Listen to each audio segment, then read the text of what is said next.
পদ্মা ব্যাংকের টাকা রেখে বিপাকে বাংলাদেশ জলবায়ু পরিবহন ট্রাস্ট, রাষ্ট্রায়ত্ত 2 বীমা কোম্পানি সহ অন্তত 42টি প্রতিষ্ঠান।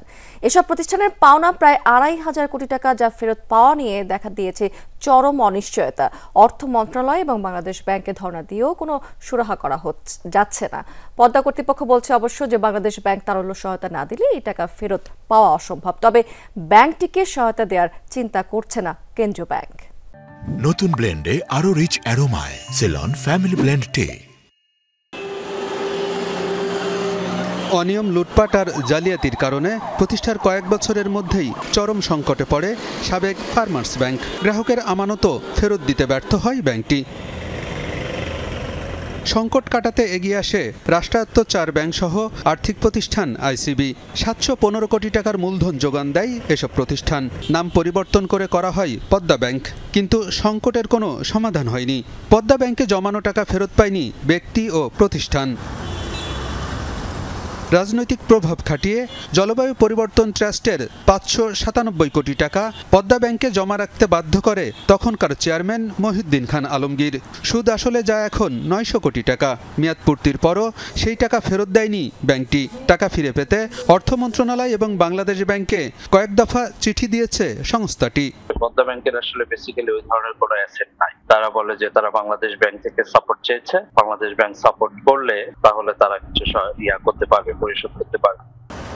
একই অবস্থা বাংলাদেশ টেলিকমিউনিকেশন রেগুলেটরি কমিশন বিটিআরসির। মেয়াদ পূর্তির পরও পদ্মা ব্যাংকে রাখা 25.5 কোটি টাকা ফেরত পাচ্ছে না প্রতিষ্ঠানটি।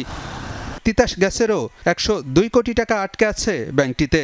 টাকা ফিরে পেতে বাংলাদেশ ব্যাংক এবং অর্থ মন্ত্রণালয়ের সহায়তা চেয়ে দফায় দফায় চিঠি দিয়েছে প্রতিষ্ঠান দুটি। বারবার আমরা যোগাযোগ করতেছি, ওদের পত্র মারফত যোগাযোগ করতেছি, টেলিফোনে অনেকবার ওদের ব্রাঞ্চের সাথে যোগাযোগ করা হয়েছে, কিন্তু ওরা রেসপন্স করতেছে না।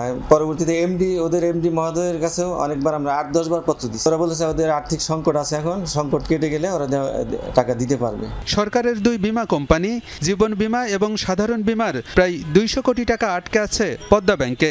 এর মধ্যে জীবন বীমার পাওনা 156 কোটি টাকার বেশি। স্থায়ী আমানত হিসেবে রাখা এসব টাকা মেয়াদ পূর্তির পর নগদায়নের জন্য কয়েক দফা চিঠি দিলেও তা আমলে নেয়নি ব্যাংকটি। ব্যাংক যখন স্টার্ট করেছিল ফার্মার্স ব্যাংক নামে, তখনই ডিপোজিটটা নেওয়া। টাকা প্রাপ্তির জন্য তো আমরা বারবার তাদের ব্যাংকে যাই, চিঠি দেই, তাদেরকে ডাকাই, এইভাবে প্রসেসটা চলছে, কিন্তু টাকা তো উদ্ধার হচ্ছে না। এছাড়া আইসিবি, চট্টগ্রাম বন্দর উন্নয়ন কর্তৃপক্ষ, পেট্রোবাংলা, বিপিসি, পিডিবি সহ অনেক প্রতিষ্ঠানের টাকা আটকে আছে পদ্মা ব্যাংকে। বিষয়টি নিয়ে কথা বলতে প্রধান কার্যালয়ে গিয়েও ব্যাংক কর্তৃপক্ষের সহযোগিতা পাওয়া যায়নি। তবে টেলিফোনে ব্যাংকের উপব্যবস্থাপনা পরিচালক ইমতিয়াজ উদ্দিন জানান, বাংলাদেশ ব্যাংকের তারল্য সহায়তা ছাড়া গ্রাহকের আমানত ফেরত দেওয়া সম্ভব নয়। এখন এটা মার্জার ছাড়া কোনো গতি নেই। লামসাম ভিত্তিতে কোনো টাকা দিয়ে কোনো লাভ হবে না। এখানে ব্যালেন্স শিটের উপর বেস করে স্পেসিফিক ওয়েতে কতটুকু লিকুইডিটি সাপোর্ট দিলে এই ব্যাংক টার্ন অ্যারাউন্ড করতে পারবে, সেভাবে এখানে লিকুইডিটি ইনজেক্ট করতে হবে। প্রাতিষ্ঠানিক গ্রাহকের আমানত ফেরত দেওয়ার বিষয়ে একটি রোডম্যাপ দিয়েছে পদ্মা ব্যাংক। সেখানেও তারল্য সহায়তার বিষয়টি উল্লেখ আছে। তবে পদ্মা ব্যাংকে আপাতত তারল্য সহায়তা দেওয়ার কোনো পরিকল্পনা নেই বলে জানিয়েছে বাংলাদেশ ব্যাংক। পদ্মা ব্যাংক থেকে যখন রোডম্যাপ পাওয়া গেছে এবং রোডম্যাপে তাদের লিকুইডিটি সাপোর্টের প্রস্তাবনা পেয়েছে, সেই প্রস্তাবনার বিষয়ে বাংলাদেশ ব্যাংক এখনো কোনো সিদ্ধান্ত নেয়নি। এটা বলেছে পদ্মা ব্যাংকের বিষয়ে আসলে বাংলাদেশ ব্যাংক সিদ্ধান্ত নেবে, একটা সামগ্রিক সিদ্ধান্তের পর এই সিদ্ধান্তটাই হবে। বিশ্লেষকরা বলছেন, পদ্মা ব্যাংকে রাখা আমানত ফেরত পাওয়া অনেকটাই অনিশ্চিত।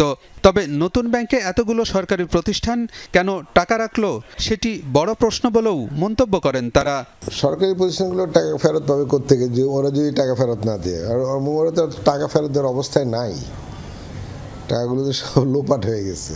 এটা তো ডেফিনেটলি অনিশ্চয়তার মধ্যে। তো রেজিমের সময় আমরা দেখেছি যে পদ্মা ব্যাংক এগুলো কারো টাকা ফেরত দিতে পারছিল না। পদ্মা ব্যাংকে বাঁচিয়ে রাখার আদৌ কোনো যৌক্তিকতা আছে কিনা তা নিয়েও প্রশ্ন তোলেন বিশ্লেষকরা।